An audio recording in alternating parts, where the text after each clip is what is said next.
We call this the fuzzy front end. Have you heard of this term?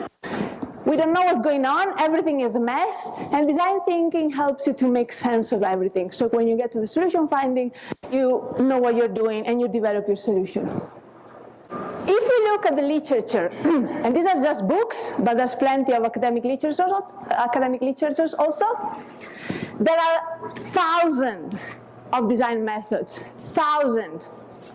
And these are just some of the books that I could put into the same picture.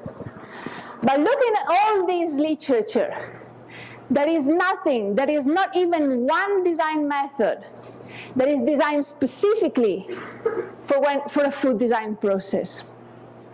So I see a gap in the literature that has to do with methods that are designed specifically for the food design process. And I call these food design thinking. So after having found this gap, my research question became, is there a scope for design methods that are designed specifically for design? Do they make sense? Do we need design methods that are designed specifically for the food design process? Within design thinking, every design method, almost a lot of design methods that you use are designed to trigger creativity. On the right side, on the other hand, these longer dendrites of the neurons allow to connect distant and unrelated ideas. That's the whole point.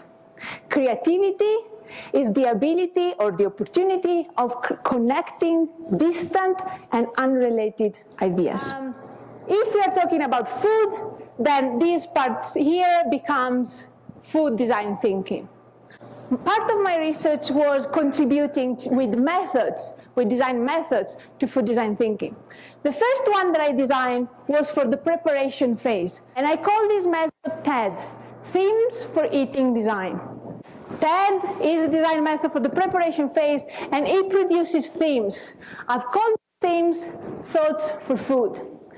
And after looking at these themes, I've realized that these thoughts for food themes could very well be a tool for the idea generation phase.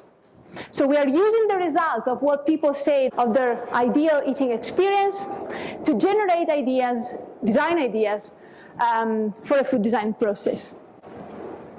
They use visuals, and they are divided in 5 different categories. And every card also has an explanation behind using the same words that participant used. Right. So, is there a scope for design methods designed specifically for food design? My research so far seems to say that yes, there is a scope for it. And these type of methods is what make food design thinking. In my opinion, you are using a design thinking process when you're using methods that are designed specifically for the food design process. So, I food design. You? Thank you.